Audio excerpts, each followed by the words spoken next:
group up in this way that they want to. Yeah, the way I look at this Weaver a little bit is Team Spirit's, they're playing against Gaming Gladiators, right? And what I've noticed a lot from Gaming Gladiators right now is you want 𝙈𝘀𝘶 on the CK or Weaver, so they ban the CK, they take the Weaver away, and 𝙈𝘀𝘶 he's really good, but he's really good at playing these aggressive style carries. That's mainly because we see Ace playing a little bit greedy too, right? So 𝙈𝘀𝘶 can play a little bit faster, so I think this is very targeted to just take it away from Gaming Gladiators. Yeah, both teams have very similar three cores idea, which all three cores getting big. But compared, for example, to Gaming Gladiators, 𝙈𝘀𝘶 is doing the more space creating stuff, and in Team Spirit it's 𝙈𝘼𝘿. So it's a little bit different for both teams. So it's very interesting that Team Spirit stealing this Weaver away, like from Gladiators. And 𝙈𝘍𝑖𝑟 played an amazing Weaver like a few days ago. Like it was very strong. I think we might be seeing 𝙈𝘍𝑖𝑟 on the Weaver. If you ban on heroes like Bloodseeker, I think the support Weaver, like, I mean, you care about Rupture, but then you're just rupturing a support. I think you would only ban this type of hero if you want to play the Weaver on core. 𝙈𝑍 is also getting like his 89th Mortar game of the tournament, so I think that's, like, Gaming Gladiators, they should actually feel really comfortable right now with this opening. I guess another thing about the Bloodseeker ban is that it kind of feeds into Gaming Gladiators' general approach to the game in terms of pace, right? This is a very aggressive carry that wants to fight and bring that pressure early. It doesn't mind diving towers, which I would say Gaming Gladiators have done more than any team this tournament. So it's very clear here that the teams are targeting different players. You pointed out you're banning carries when you're Spirit here and you're stealing one away, whereas as Denny was talking about, 𝙈𝘼𝑍 is playing more of the aggressive style for Team Spirit. Do you think Gaming Gladiators would be wise to try to match that idea, so to speak, by targeting 𝙈𝘼𝑍 as much as Spirit are targeting 𝙈𝘍𝑖𝑟 here? I think the best idea would be to pick an extremely strong laner for Queen, which usually Gaming Gladiators do in every game, and it's working perfectly because Queen is one of the best laners out there for sure, without doubt. So I think this is a part of the plan that should be to lock down a little bit on 𝙈𝘼𝑍 so he doesn't have a good game. Yeah. I think if they go with that plan, they can probably look for the Enchantress here. I'm honestly surprised that they're giving it to Gladiators on the second phase. I think both Ench and Chen are two heroes that, if you have the winning mid, you can snowball the matchup really hard.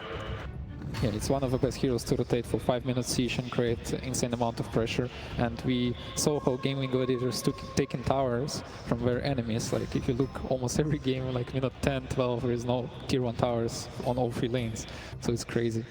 Yeah, I think just going to the series in general, Gaming Gladiators, they like Tofu playing this Morta because it gives Ace a good game. They can get the Enchantress, as you mentioned, that way they can snowball the game. It's very clear how Gaming wants to play.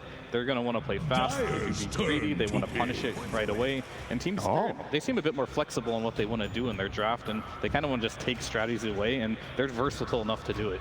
This is quite the curveball, right? Picking Pango in this slot is very early on in the draft. As much as I'm sure all the meme enjoyers out there are happy to see Quinn play the Pango for the nth time this tournament, you're effectively offering Team Spirit the possibility of truly counterpicking mid here. We've seen 𝙈𝘼𝑍 on a hero such as Dazzle destroy mid melee heroes. Is that a good matchup against Pango, or is he one of the heroes that can kind of float that lane?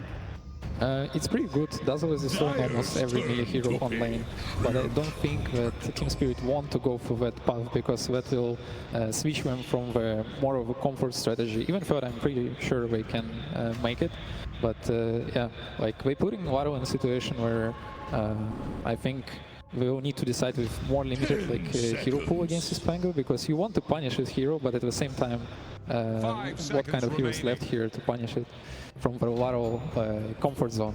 Yeah, it's definitely a little bit different because, like, if I'm Weaver in this situation, I don't find Pango to be an issue for me, right? Like, you can get away Weaver should be good versus Pango for sure. Yeah, and then now you get the tree to lock down the Pango in these earlier fights, and also you get a counter pick in the laning stage, so it's already not a good Pango game by any means, but they're just showing that Quinn is just super confident on this hero, and that's about it for me on this pick. Okay, here I can talk a lot, or I can just be quiet. I played around 80 games last month of PUC, and I enjoy this hero a lot, and I really like how 𝙈𝘼𝑍 played. Even though he has a bit different interesting ideas on it. Like it's he's switching to physical carry later, and it's actually a pretty good answer to Pango, because for PUC you cannot win your lane, but if you do 50-50 you're very happy, and Pango one of those heroes that you can do actually 50-50 nowadays. So I believe it's a great answer in addition to against Pango. Against Muerta is tricky, but Honestly, I'm a bit worried for the lane. I feel like Quid has played this matchup like every single pub since he picks Pango every single game. But I think Puck, he has like 0 armor, right? Once you get level 3 on Pango, you start spamming him. I think it's a very, very skill-dependent matchup. And Team Spirit strat, what I'm looking for from them is I think they watched the Liquid series that Gladiators played, and that's the series where Gladiators looked the most vulnerable. And Liquid's strategy coming into that was picking as strong a safe lane as you can. So that's why they picked the Treant. This Weaver might be carry. I'm not too sure the matchup against Lone Druid at all, but I assume it's fine for Weaver. Lone Druid's sort of a scary laner. But I'm not too sure if like Puck fits into that well, because if you're shutting down the safe lane, generally like, I don't know, like I'm not the biggest fan of the Puck hero. I think he sort of lacks some damage, and I feel like he's a hero that can actually get run over on mid. Absolutely, that can happen. This hero cannot is not very effective into helping side lanes, so you really need to make sure your side lanes are extremely strong, because he's just, you know, getting bigger himself. And actually Puck is getting strong now more late game, so I also agree that it's kind of like might be a problem to stop gaming gladiators like pressure Puck, because it's not the hero that's stopping pressure for sure. So for a lot of teams, I feel like this Lone Druid could be considered a flex here between carry and offlane. I don't think we've seen 𝙈𝘀𝘿𝘄 play Lone Druid this tournament at all, right? No, not this right in saying that. So does that mean, what angle could Team Spirit take here? Are you trying to now specifically counter an offlane Lone Druid because you could put the Weaver on support like 𝙈𝘼𝘿𝘼 was pointing out, or are you kind of committed at this point to putting a carry? Because in reality, is there a safe lane hero that can truly challenge Lone Druid in the lane together with Treant? Is that possible? I think Weaver's fine, and I think you just pick the strongest offlaner here, most likely, because they're going to target it next. So, like, the Weaver tree matchup versus Lone Druid, it should be perfectly fine, because one rotation, or if you manage to get on top of the Lone Druid's real hero and you Sakuchi in with bugs, he could die pretty easily. But Lone Druid, no one's going to, like, just straight out CS this hero. That's why he's so strong in the laning stage. But there's definitely a threat to kill him, and Weaver doesn't have problems like CSing, because you have the Gymnade attack, you also have like the Sakuchi. You're going to get CSing just fine against the Lone Druid, at least go even, with kill threat, so I think it should be good enough. Where did this hero go? He was pretty much top tier a couple of weeks ago, and we've barely seen him on the main stage at all. So what makes this a good Beastmaster game? And the hero got some pretty significant nerfs. I think the Hawk, especially level 1, it used to be completely OP and now it's sort of pathetic early. I think it's a really good pick here though. I think generally when if you just look at Gladiators lineups in general, but also this one, a lot of times you can run out of damage. We've heard from the Quinn clips, like something they talk a lot about is like keeping their formation. And when you play Dota in that style, the enemy tends to, you know, you try to burst one guy, they save them, and then you run out of damage, you don't have enough to keep going. But Beastmaster is sort of like one of those unlimited damage heroes. You can keep the fight going, you keep throwing these axes, your damage keeps ramping up, your summons. It's also like sort of a classic counter to Silencer, just because if you get to the levels on Beastmaster, Silencer doesn't really do anything to your summons. Curse doesn't do much damage, it's too much mana, and once you kick out a sort of weak laner like Silencer on Beastmaster, it's one of the offlaners that really snowball really hard, take over the map. I think Willow, would Phoenix be a good ban here too? I know Silence is good versus Phoenix, but I know Lone Druid hates playing versus that hero. And I think Spirit's looking for a position 4 here as well to lane with that Beastmaster most likely. Do you even feel like part of the Silencer pick here was a protection pick, so to speak, against a potential Phoenix coming out when they picked it on Game It? Hard to say, because like, yeah, you can silence them, but at the same time, you could buy ways to get out of it, and you don't have a good way to kill Egg, because Pango's just rolling, he can't attack. Lone Druid Bear is ineffective versus the Egg. Morta can sort of do it, but that's like going to be your support most likely, so I don't think they have enough, but they're going to leave it anyway, so we'll see what Team Spirit wants to pick up here. I feel like Team Spirit need a partner for Puck to make some plays on the map, because with Trent it's going to be complicated and they will need something to be happening for sure.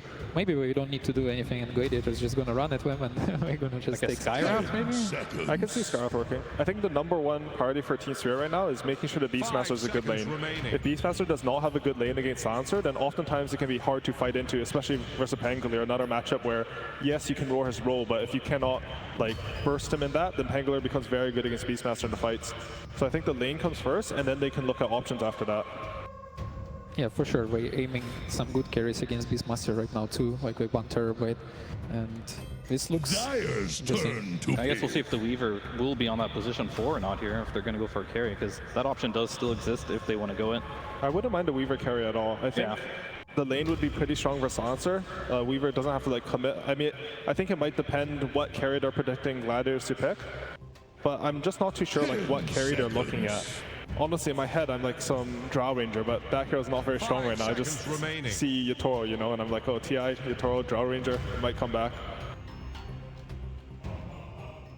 Nobody's been picking that hero though, right? But it is a really good game for it. Unpicked. It's super good for 𝙈𝘆𝘆. It's so annoying for Lone Druid. I feel like it's probably not good enough of a hero, but if they were to pick a new carry, like I want something like that with really high damage. Oh, toss. Oh, Okay. Is this I think they're just punishing the silencer, right? In the laning so stage. on Team Spirit? I think they've been playing 𝙈𝘆𝘆𝘆 on the Tusk more so than Mira, if I'm not mistaken. Is there a world that this is a 4 Treant, or do you think you just have to put the Tusk 4 here with Beastmaster? And how good is that lane against what you're supposedly facing here, especially considering it's a blind carry so far? I mean, I wouldn't mind a Treant 4. I think, like, honestly, committing really hard into the Beastmaster's lane, making sure he secures it and he can take over the game is a good idea. But I think she's like, ooh, Gyrocopter. That's an old Weaver. Really, really good versus Beastmaster, too. Yeah. His summons just died, the Hawk is free, golden EXP. double melee versus double range. That's scary. Don't you guys just love when you go into the finals and there's like multiple heroes that you haven't seen for a week that come out in the very first game? Amazing stuff. So yeah, Beast and Gyro. Dare I say it's their first appearances on the main stage? I think so. Probably haven't seen Gyro on the main stage since TI5. He's back. Awesome. What do you guys make of this overall? Like, do you feel like there's any sort of advantage that you can infer from specific lanes, or what you've seen from the team so far in the tournament that makes you lean one way or the other? I think this game's going to be completely decided in Spirit safe lane. Like, I think they picked this Weaver and Treant just to be strong, and Lone Druid is honestly sort of the same. Like, this hero really wants to win his lane. Depending on which way that lane goes, I think he'll determine the tempo for the post-lane phase. I also feel the same about Gaming Gladiators safe lane as well. If it doesn't go well and Gyro doesn't have a good laning stage and Collapse can manage to get kills with Mira, that could change Spirit's momentum a lot with this Beast. Yeah, very, very depending on lanes right now. How the lanes go will decide a lot in this game. How's the mid lane matchup going to go, Dendi? To me, it's maybe a little bit favorable for 𝙈𝘆𝘆, but it's still pretty good game for Puck. But it's pretty risky in my eyes to pick Puck so early. Like, usually you want to see more heroes. There's still 2 silences, so you want to buy a defensive item, which slows down other like aggressive items that you might go for. So yeah, a bit scary for Puck. Yeah, honestly, I'm really worried for a lot of this game. I feel like the ganks from Tofu can come in. Lone Druid's a hero, he can just pull away with his bear. You can sort of leave him alone. And hopefully, like, that's why I feel like if they don't win the 𝙎𝘼𝘆𝘆𝘆 lane, it's going to like bleed really hard into mid. They can't keep the Morta there.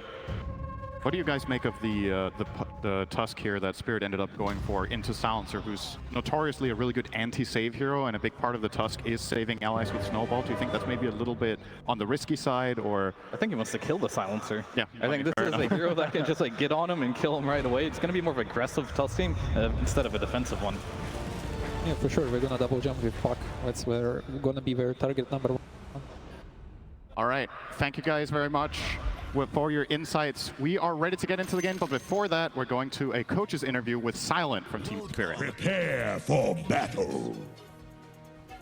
Arranca partido.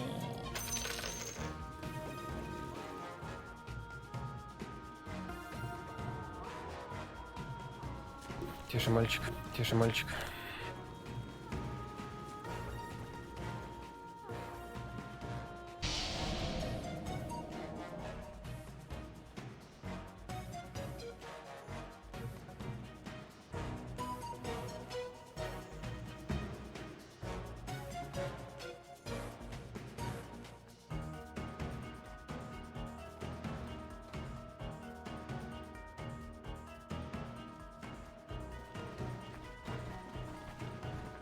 Thirty seconds to battle.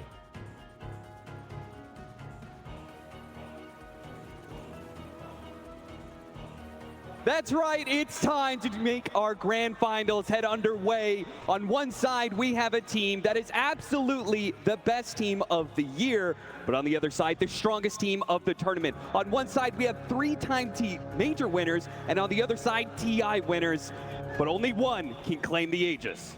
And I've seen a lot of TIs, Cap. We are going back 12 editions of this right now. We have seen lower bracket runs. We've seen upper bracket runs. We have seen First Bloods. We have seen Roshans. But one thing is absolutely clear to me right now at TI12, in the heart of Dota in Seattle, these two teams are undoubtedly the best 2 teams in the world right now. And both of them are absolutely terrifying. And that's exactly why Gaming Gladiators stacked the bounty runes, but they failed to be able to claim the first blood. They wanted to be able to get that early momentum over a team that is so scary. I mean, Team Spirit have demolished every team that has stood in their way. Gaming Gladiators, though, have had to make the long run through the lower bracket, and there's something special about that lower bracket momentum. You cannot underestimate how much this team has gone through, especially going to their 4th Valve event grand final of the year. No team has made a complete sweep, and usually the team that is favored in that sense can't even make that type of run, so this team cannot be underestimated. At the same time, all of us here watching, when you see 𝙈𝙁 come out of that player walkway with a shaved head, the amount of fear that instills into you, the amount this man is willing to sacrifice to claim a second Aegis and join that limited pantheon of 2-time TI winners, you can't not help but be a little afraid of what he's willing to do here. In a best of 5, both these teams are capable of anything. The greatest question, however, if you've watched this lower bracket run from Gaming, is can Team Spirit put a stop to the speed and the tempo in which they are playing these games? Because right now, nobody across all of those series has been able to do it. A lot of these games have not gone past the 25-minute mark, so you need to slow it down. You need to play your game, or at least take it back to them. And if there is one team in the world that can accomplish that, it is Team Spirit, who have shown that they are no slouches when it comes to the first 10 minutes, particularly the laning phase. Yes, this laning phase is going to be the ultimate test for this best of 5. It's going to be a long journey to get through this finals.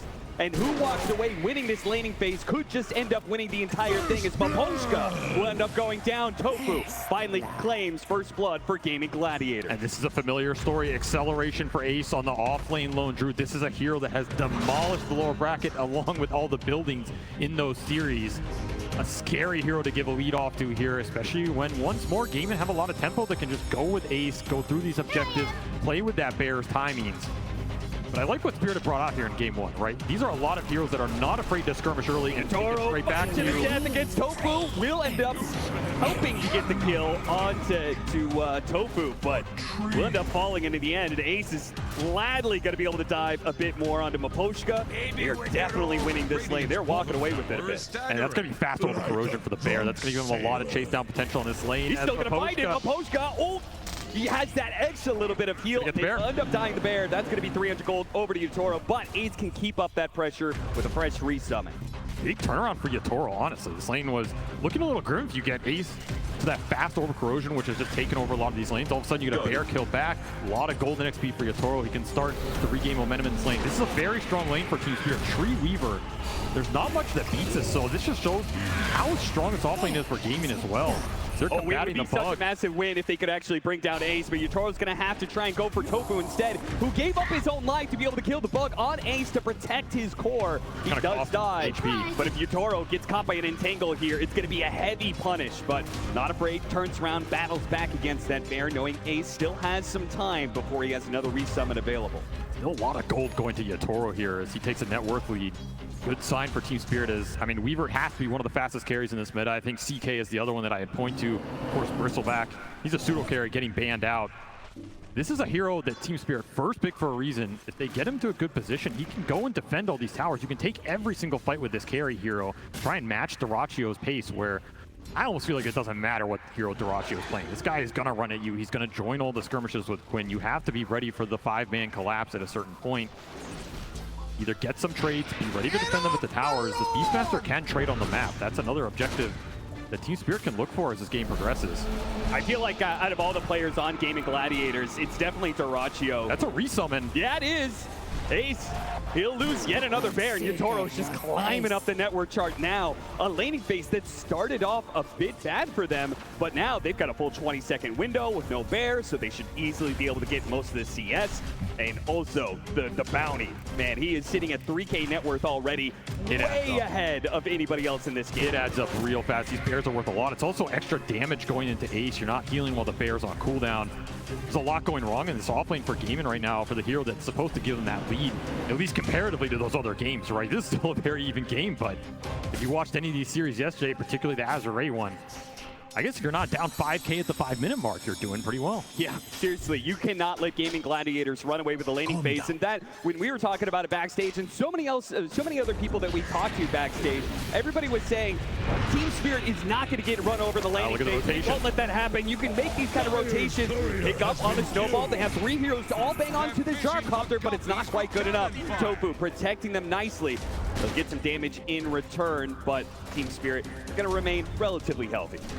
Nice missile dodge on the snowball. Mira, he's going to be able to make some really nice plays this game. This Tusk is a hero that can not only give him the physical burst to go through the bear at the later stages, but the snowball dodge on heroes like Gyro and Pango that have to throw out their spells at the start of a fight. It can get you your core BKBs off, it can stall out the fight, get you a roar off of, Collapse coming back out of it. Something that could be really instrumental as this game progresses here. And once more, Spirit making the first moves here. Pochka has been really active in this laning phase, trying to skew it as much as possible to Team Spirit's advantage. Give them that breathing room. And of course, this is a Dream Protector lineup. We're talking about these objectives, something gaming's focused on. You can keep your towers up. Living armor. The double slows are going to help here, and Quinn's going to come back into this play. Sees an opportunity, but no one's low. The 2 supports are already dead, though, and there's no way for this puck to change the matchup now. +2 int on the board for Celery. Glaive's already getting some extra work done. We'll leave solo lanes on these sides, so 𝙎𝘼𝘼 going to try and make the most of it. He gets rooted. Oh, he wanted another bear kill on this lane, man. He has been taking it to ace. Level advantage already going 𝙎𝘼𝘼's way. It'll look like it'll just be the Dragon Lance. So defensive-oriented build here from 𝙎𝘼𝘼. Get the high HP up. Don't get bursted in this game. Man, he is just chunking ace down. This is a roam opportunity up here, right? Like, this is a great hero for Team Spirit to roam on. You can keep chipping Ace's HP pool, because every time you kill this bear, he has to resummon. He's susceptible again, and you don't really take the ult too early. Laurel, he's going to try and bait it out here by using the Illusion Rune. The first power rune was an Illusion Rune. Not necessarily one that you feel the best about, but he's going to try and bait it out by showing his Illusion mid and seeing if they can catch something in this top lane. Tofu, he's going to be marked there. Couldn't get there in time to snag away the Wisdom Rune, but they can get this 1 kill. Ace is around. He'll back away. Still Ace, he's ready for the push that is coming in. In fact, he knows catch the heroes, so he wants to play. Laurel already back to the mid lane. Doesn't want to miss out on too much of his CS. They said the smoke by Spirit.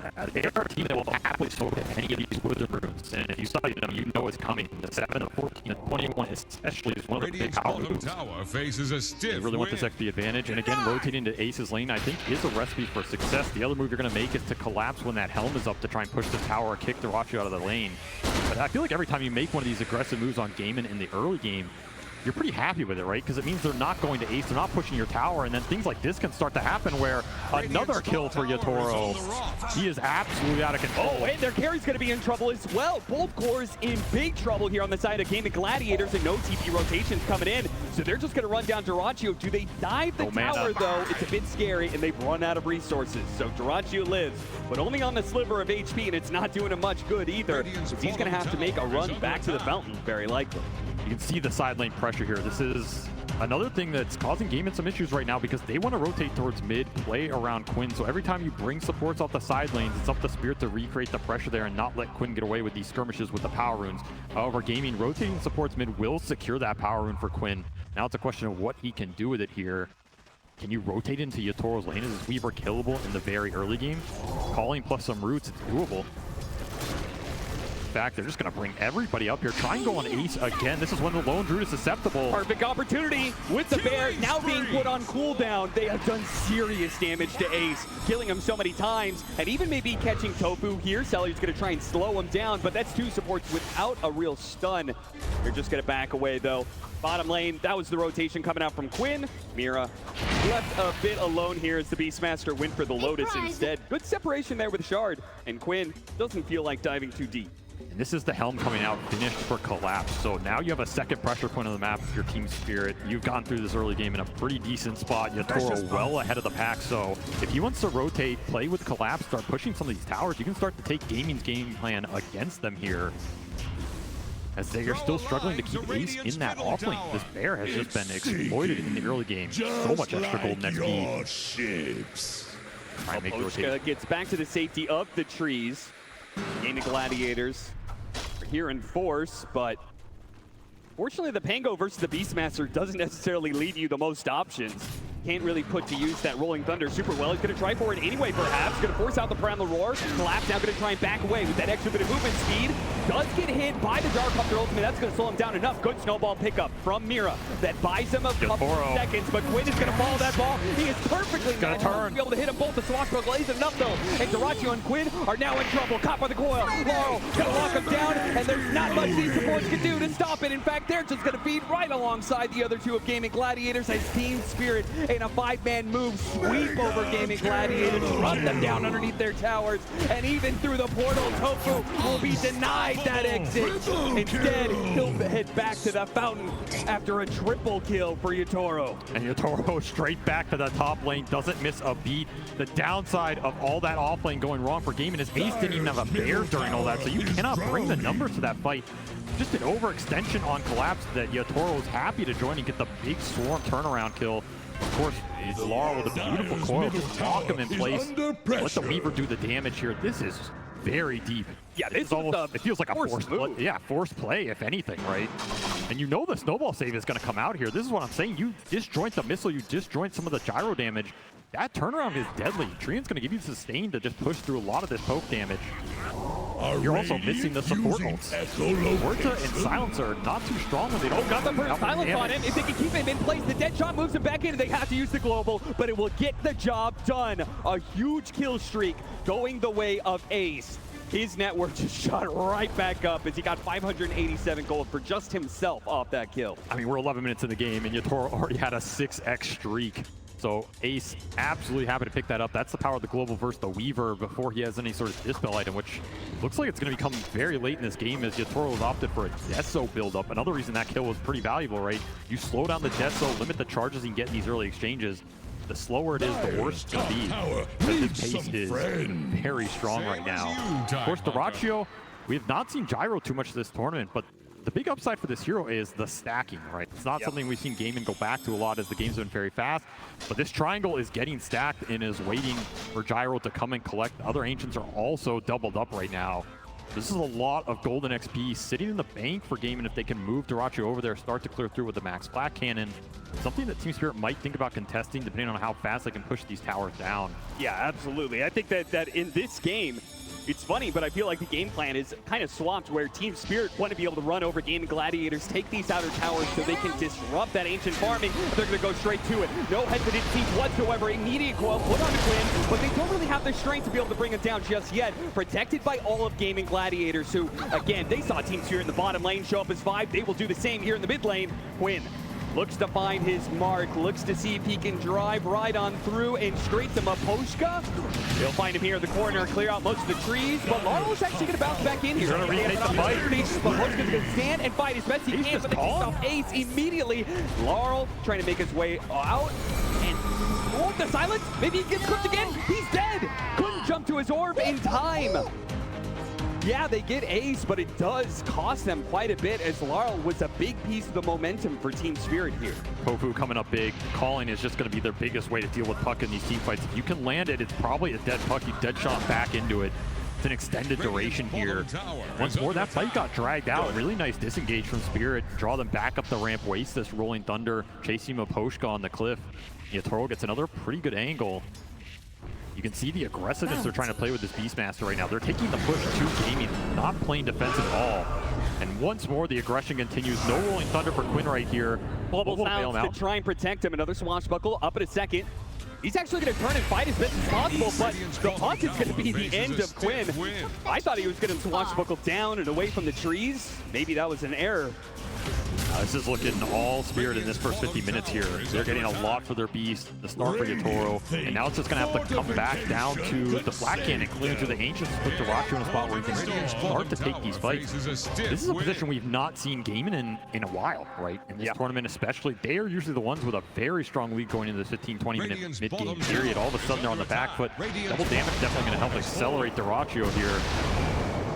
But we talked about the resiliency of this team, right? There's a reason they're here in this grand finals. There's a reason they've been in a lot of them too. This is not a team that can only play from ahead. They're gonna have to show some resiliency here and playing a little bit from behind, particularly with, I mean, maybe Ace's times, but also he's fought a lot given his start. Surprised at how rich he is.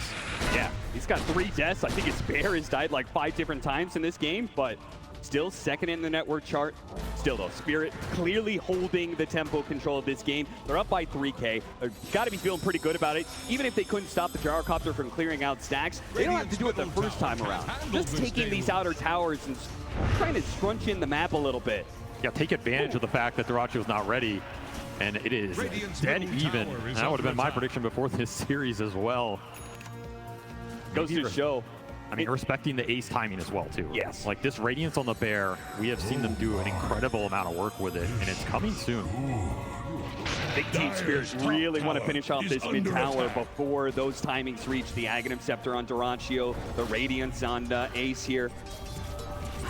And these are acceleration items. That's the thing. If you give Game and time to get to the big farm items in the Radiance and the Aghanim Scepter on 𝙈𝘀𝘍, those items let you fight, but they also let you just clear the map. So holding these tower-ups, if you can limit the space they can use these farming items on in terms of the sides of the map, that's going to feel really nice with this Treant Protector lineup. Now, 𝙈𝘀𝘍 did not go for living armor points early, hasn't even needed them at this point, and all 3 tier 1s are up. Another aggressive coil play. Tofu with the calling, trying to protect Mira just outside of that silence, use the snowball, trying to get some distance. Nice dead shot though, actually hit 𝙈𝘍𝑼𝑙 in the background. Yeah, but the exchange on the other side of the map, Ace going down to 𝘎𝑇oro again with this Desolator. Instant reveal, gets 2 charges on it, plus a bear kill as he was just pushing towards that Radiance. 700 off. And this tower dies. This is an influential tower for what Gaming want to do on the map, because now both Ancients are exposed, and 𝘎𝑇oro straight in there. He would have liked to have found that stack, but he will be happy to take the net worth away from 𝙈𝘀𝘍, a hero that just needs these camps up. Now you're going to have to need a bit of a backup plan if you're Gaming Gladiators. You no longer have that good control over the double Ancient stacks like you're talking about. And look at this fast shard for 𝘎𝑇oro too. Yeah. This is where Weaver's just absolutely terrifying. You're getting the extra Geminate hit off the Sakuchi going through everybody with an early Desolator. These heroes just don't have the armor to deal with this right now. Now if you don't burst him. He wants to play super aggressive and get on top of people, which against these kind of silences could play against them. That's why it's very important for them to get this Aegis, get this second life. It gives them time to get the BKB up on 𝘎𝑇oro, so he can't get punished just yet. I mean, this man has absolutely no chill. He's not here to win an Aegis. He's here to take it away from you. And right now, he is controlling the tempo of this game. Force Gaming into a smoke that yields nothing right there. Nowhere here in time, and still missing those big core items to take the fight anyway. You're still 300 gold off this Radiance for Ace. That's your big 5v5 timing. Just an awkward point. 𝘎𝑇oro playing this game way too fast right now, and the Beastmaster from Collapse speeding everything up. Helm of the Overlord is already done, by the way, so this map pressure is going to escalate.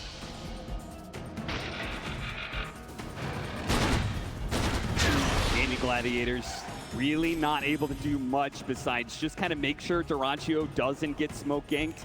Playing around him heavily. Here comes the pressure from Team Spirit though. Radiance done. This is a good point to get it done if you want to defend this tier 1 mid. A really fast time lapse there. You could realize 𝘎𝑇oro, I think, felt like he was overextended there. He gets caught once by the silences. There are chances he just dies behind the tower, and then that Aegis may be useless. He may just die twice in a row. That's why this build is starting to come together for the Aegis, right? Because 𝘎𝑇oro still doesn't have a defensive item. The Global's still very effective here against Spirit. 𝙈𝘍𝑼𝑙 also considering a BKB this game on Puck early just to deal with the calling and the global silences coming out. You mean have a lot of tools to lock down these mobility heroes if they can find them. Right now, 𝘎𝑇oro just doing some scouting. He made a spot 𝘎𝑇oro, but there's nowhere for him to really run. He knows it too. He's definitely been caught, but he got some good information that'll lead to the pickoff on Ace. He saw all those heroes and he said, guys, this lone druid is alone in the top lane again. Kill him. The single target physical burst is way too fast for this true form to even be considered in terms of casting it. They just had Ace's number. Radiance reveal down the drain as his timings are going to get prolonged yet again, and he's just farming it up. Not too worried about playing on game inside of the map right now, just wants to hit his own BKB. It looks like Team Spirit, they're just going to work towards a triple BKB timing eventually. Look towards that second Roshan with it, get the spell and debuff immunity up for the silences that are causing the problems in the fight. Then you're not too worried about anything as Quinn is getting shredded by the death Yeah, throw. even if you get off the Rolling Thunder, the physical damage from 𝘎𝑇oro is too much for him to handle. Tofu was kind of desperate, wanted to be able to get that kill on Mira, maybe trying to take away the Aegis, but frankly, he doesn't do nearly enough damage right now to deal with this carry, even on low HP like this. Missed the dead shot on Mira. managed to sidestep that one, and they'll die Tofu pretty easily. 𝙈𝘼𝘼 does manage to get off the timeline ever so barely. Meanwhile, 𝙈𝘼𝑖's picked off in mid.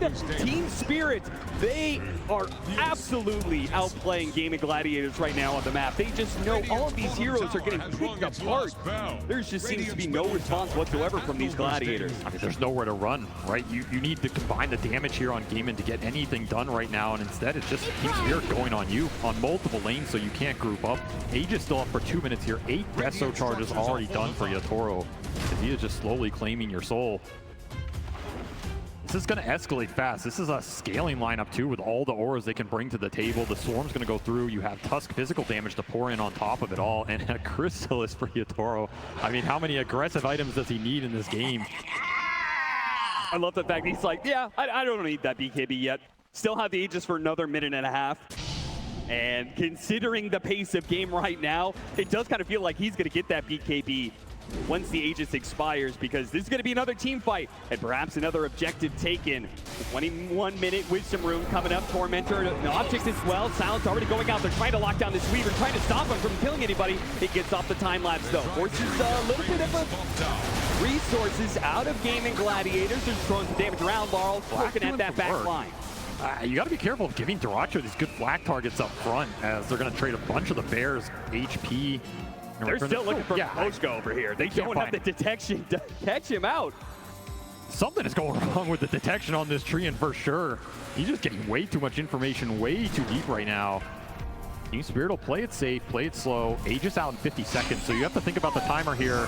Look at that burst damage. Quinn popped by the coil and instantly killed by 𝙈𝘼𝘼. And you can feel it. 𝙈𝘼𝘼 is seeing an opportunity. They're going to be able to cut down 𝙈𝘼𝑼. And now we go to the kill. The Aegis does expire, but the rest of his team provides the disable. So second life comes back up. He's going to shred through waves. Looks over to Tofu next. Now, last left, perhaps 𝙈𝘼𝘼𝑼 trying to run him down. 𝙈𝘼𝘼𝑼 doing his best he can, but against 3 different cores, he can't actually fight back. He has to run away. Oh, missing out on the dead shot. 𝙈𝘼𝘼𝑼 is unstoppable. He's just diving to the base like it's nothing. You just think about it again. 30 HP is the only thing that'll save you from this man right now. He's just running rampages through the fight. 12-2 at 22 minutes. He is just taking everything and more. He has the auras to back him up. His aggressive item build has paid off in spades. The aggressiveness of 𝙈𝘼𝘼 I've seen in very few players at TI before. I mean, that play when he was morphling, he gets skewered into the base, and then he waveforms deeper into the base. That's the kind of aggression this guy's playing with right now. You gotta play to win. You play not to lose, it eventually will happen. Right now, Team Spirit just taking over the map. Really good deep wards on those fights. Will get dewarded from Gaming, but that's the power of what 𝙈𝘼𝘼 is providing them with this tree. All of these fights and pickoffs, they've been scouted. He's been on Gaming side of the map for a lot of it. Paid off with a large degree, this early tree and shard. Doing some work. And of course, the vision's really nice versus these silencer lineups, because if you're the one initiating on Gaming, forcing out awkward globals, taking some damage on your backline, the fight gets very weird very fast, and suddenly 𝙈𝘼𝘼 goes in, he kills somebody, time lapses out, there's a black dragon, turns the fire on somebody else.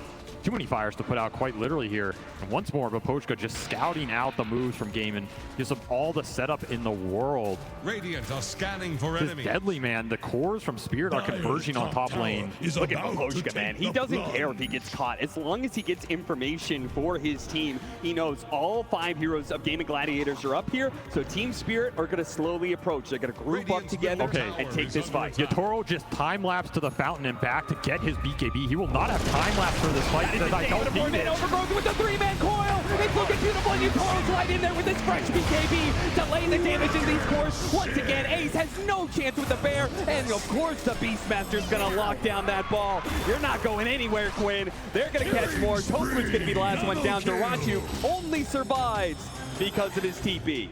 Everything coming together. Triple BKB instantly revealed all together on the exact fight 𝙈𝘼𝘼 sets up. It's just beautiful gameplay here from Team Spirit, and Gaming still searching for answers, because the second these fights start, they're already over. They don't even know they're coming. Yep. 𝙈𝘼𝘼, he does not need an ultimate at all to take these engagements when they are completely one-sided. It'll be more objective pushing. This is just a beautiful 4-man overgrowth setup. You could not ask for anything more. Swarm hits everybody, and then you get the safe roar for the Rolling Thunder after Ace goes down to just right-clicks. I mean, making it look easy out here. The item timings, the positioning, all of it is just so perfect for Team Spirit. That's the power of vision. This is a team that won a TI previously off of vision advantage, and they're showing why. The Beastmaster might have got nerfed in this regard, but 𝙈𝘆𝘆𝘆 doing his best Hawk impersonation. You want to be worried about the gen of Gaming Gladiators? I think it's the Treant Protector of Team Spirit that may become a problem in this series. Maybe there's just not enough sentries in the world for you to buy to catch this guy. I mean, he's dewarding them too. That's the problem. They are lacking sentries. They are lacking that detection. No one wants to buy a gem right now. I mean, you don't want to have to buy a gem for a Treant Protector, but we're getting to that point. And every time one of these fights goes wrong, you fall a little bit more behind with the... I mean, core heroes that don't want to function in these team fights from behind, right? Particularly the Gyrocopter. This is a hero you want to accelerate with the triangle, accelerate with the ancient camps, put him in a prime position like a Luna or something where he goes in that fight, he's the absolute raid boss. 𝙈𝘀𝘆𝘆 has escaped these fights, but across his teammates' tombstones as cannot output the firepower to match what Team Spirit are bringing with the ball right now, and everything is looking towards this next Roshan, which Team Spirit would be very, very happy to collect and put an Aegis on Yatoro with his aggressive DPS build. Not to mention, I mean, Laurel is picking up the speed, right? He's just going for the Maelstrom right-click puck. It's also a fearsome late-game beast, especially when you have that Beastmaster aura pumping in attack speed to everybody on this lineup. You have tag team to buff the physical. You're going to have multiple scaling right-click cores here for Team Spirit. You're going to need armor on gaming at some point. You're going to need survivability. Satanics, AC, anything that buys you time in this fight. Gaming Gladiators almost getting caught there. The overgrowth not quite landing onto Quinn. He'll survive as a result of that. 𝙈𝘆𝘆𝘆 still going to have a poke at them, though. He time lapses away before the silences catch him out. Tower is under attack. So aggressive, man. He's going to start backing away with the rest of his team. As you said, 19,000 net worth lead. They're very comfortable. It's really just not slipping up at this point in time. That starts with being able to get the second Roshan of the game, and then comes the high ground push, which Gaming Gladiators, I don't know, how do you, what do you feel better about, a Roshan contest or a high ground play? Maybe game 2. High ground play for sure, right? You let him go into you, abuse the fact that the calling's a really strong defensive spell. You catch the tree first, that's a nice pickoff. That is actually really nice with the gem on the ground. Yeah, okay, so you needed a gem in this game. 𝙈𝘆𝘆𝘆 will give it to you. That's a big pickup. Limit the vision, limit 𝙈𝘆𝘆𝘆's aggressive positioning. That was very deep, right? Especially for Team Spirit looking towards this next Roshan. They have the Beastmaster creep in the pit scouting it out. A rich man's Hawk, for lack of anything better. Just waiting on their vision. Yeah, the sad part for Gaming Gladiators is they can't actually do anything off of that play besides getting a little bit more farm than normal. They'll be able to push out some of the side lanes. I assume they know that Team Spirit's going to be doing Roshan sometime soon. Of course, they're doing it right now, and it happens so quickly. It gives you such a small window if you're Gaming Gladiators to actually be able to contest. So you're right. They're going to play for the high ground. They're going to try and see if they can make Team Spirit slip on that staircase. Just a question of what are they going to get up for that high ground defense, right? It's the Daedalus on 𝙈𝘀𝘆𝘆. That's going to be the big DPS item here. Ace is just, I mean, he's just going Wraith Bands. He didn't even get to anything else in this time period. It's just going to be armor up, try and survive the initial burst. Now, these Wraith Bands are pretty nice for Team Spirit's minus armor, right? So they are very good value. I don't blame him for doing this, but in that other Lone Drew game we saw, I mean, he had a full harpoon before he went back for these Wraith Bands, so yeah, it tells you how far behind he is off that, first 15 minutes. Team Spirit shutting him down right now. The question is, how do you want to go high ground? Because there is a calling to fight into. There is a Rolling Thunder that can abuse you on the choke points. There's the Radiance Burn with Mischance and a resummon, assuming it's hard to jump Ace initially. And of course, Global can bail out any sort of initiation from the Tusk or the Beast. See how strong 𝙈𝘆𝘆𝘆 really feels he is if he thinks he can just walk up and start hitting this tier 3. Wouldn't surprise me. Maybe that's why he's gone Scotty here. Level 20 done for the Weaver with Scotty completed a double damage rune and a quiver. Oh, yeah. I mean, if you get hit once by this Weaver, I think you're gone on the supports. And that's a huge problem for 𝙈𝘆𝘆𝘆 as well, because he doesn't have that Satanic build-up yet. So he doesn't have the sustain to be able to stand toe-to-toe against the Weaver for too long, Ace. I don't know if you know what's coming for you right now, but you're not going to like it. It's going to be a shot to the back of the head. Gone! blown away by 𝙎𝘼𝘿𝘼, and they catch Quinn in the mid lane. They don't need 𝙎𝘼𝘼 to make this kind of play. 𝙈𝘼𝘉 activates his BKB to catch the opposing mid laner, and with 2 dead, a double damage activated. Team Spirit all but just waiting for the creep wave to catch up with them. Well, that's one way to break the high ground. Just one-shot an enemy off-lane carry hero and force it with a double damage here. 𝙎𝘼𝘼 has AC aura behind him now as well, so that Deso plus the Swarm plus the AC is just going to amp this physical through the roof right now, which makes this high ground siege a lot more tempting. Here goes for the jump. BKB immediately activated by 𝙎𝘼𝘼, but there's that physical damage. 𝙎𝘼𝘼, he can't actually stand up against 𝙎𝘼𝘼 and has to back away to the back. 𝙎𝘼𝘼, yeah, he's just going to go for it. See if he can crit it. Got it! Oh, no way! The final bit of damage required. 𝙎𝘼𝘼 can claim it. 𝙎𝘼𝘼, boss. This man knows no fear, no limits right now. He's just taking your base at 30 minutes, a position Gaimin is used to putting their opponents in.